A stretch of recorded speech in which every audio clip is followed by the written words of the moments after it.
were talking the first hour about Dave Chappelle, but not really, because there's so much with this story about this city council in Yellow Spring, Ohio, and him showing up and him mentioning his $65 million, and how he changed the vote from passing this development person to come in and put what they say is affordable housing and not. So they voted against it. But I was focusing on the power of Dave Chappelle being able to come in and commandeer and make them vote differently because he had the wealth and the power to do that.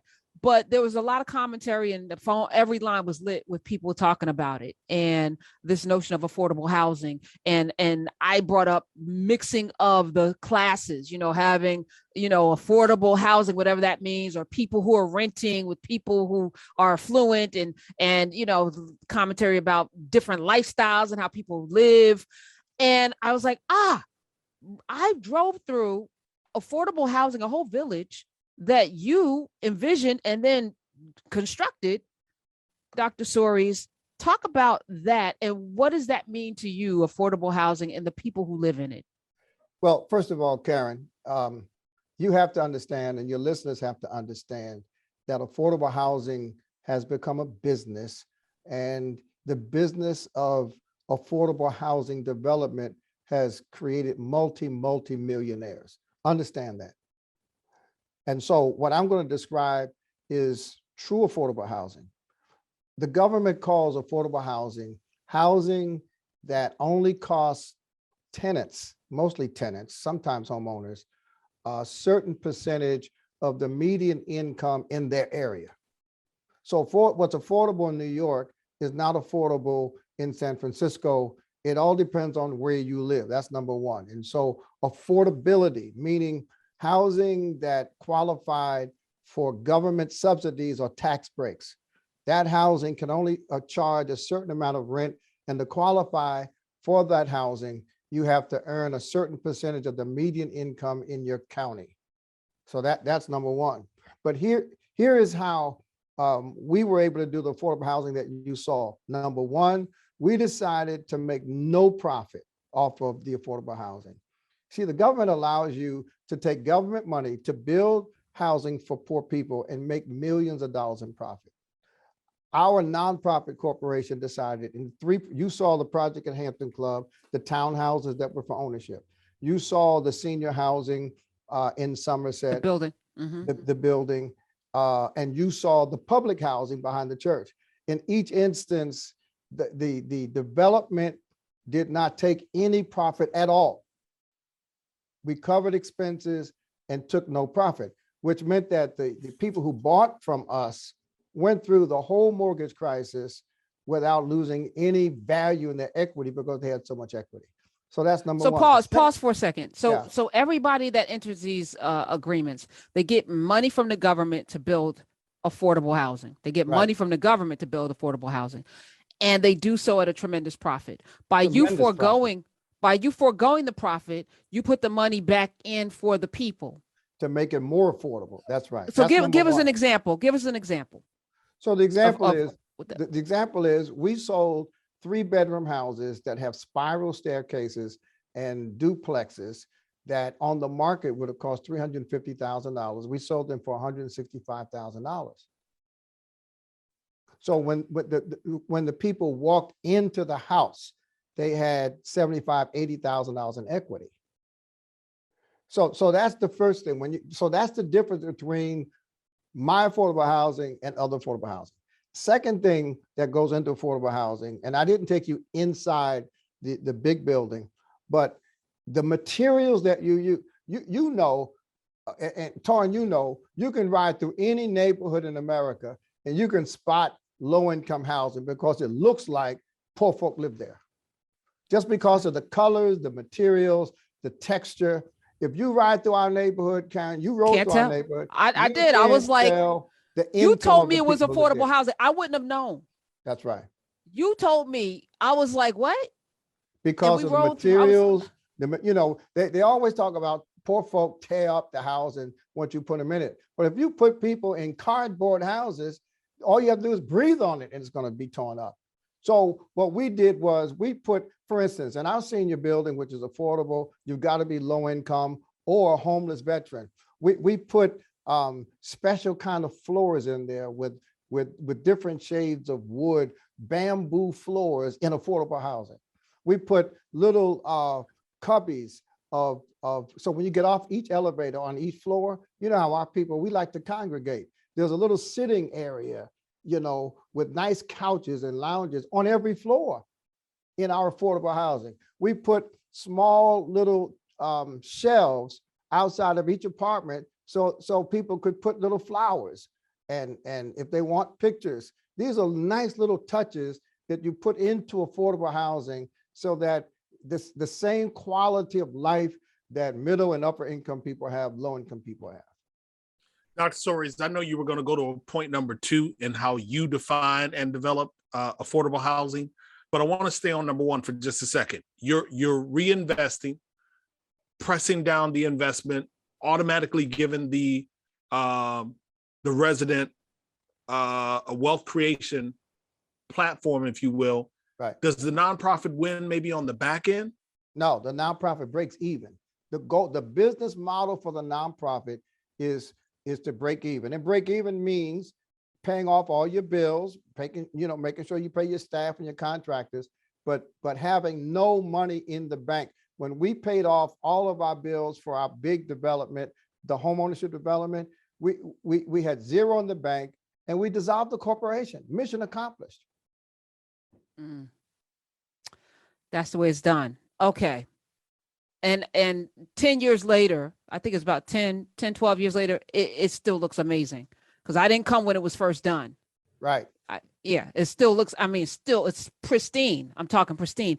There was a lot of talk, and we're going to get to point 2, about the culture of people who live in low income housing.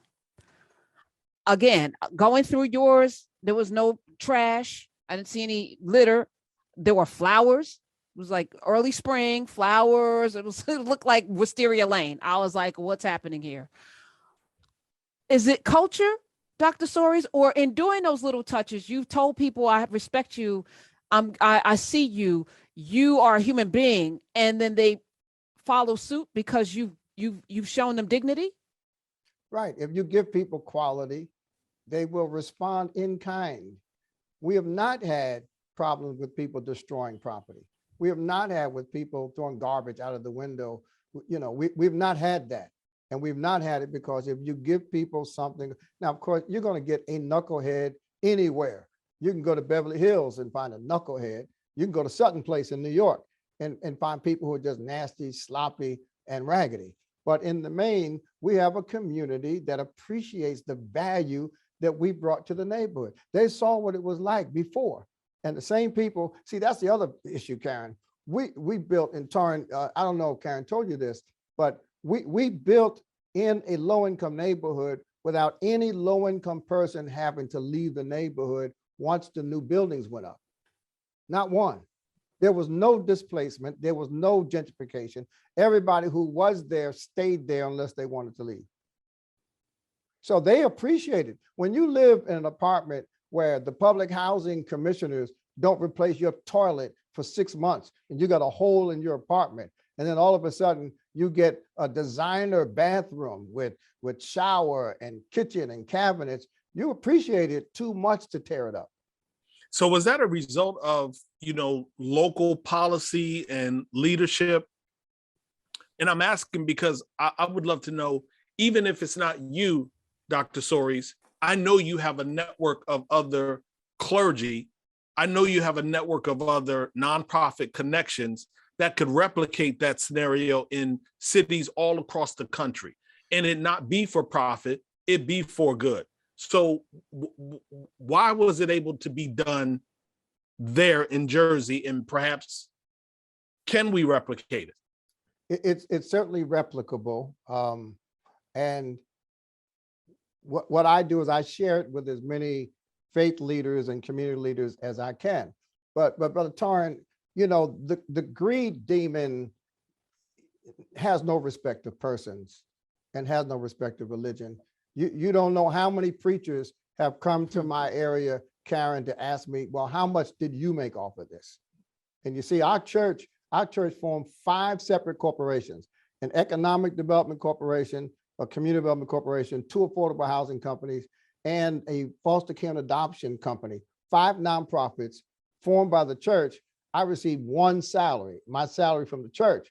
But see, first of all, if the leader wants to pocket money, then it cascades out into a culture where everybody's trying to make money off of poor people. And that's the problem we have in this country. We spend a lot of money on poor people that never benefits poor people. Facts. Okay. What's the second way in which you view affordable housing? Well, no, the first way was to come out without making a profit. That not okay. No, and then the second is to invest in quality materials, and quality facilities. So it's virtually impossible to look at it with your eye and say, "Oh, poor people live there."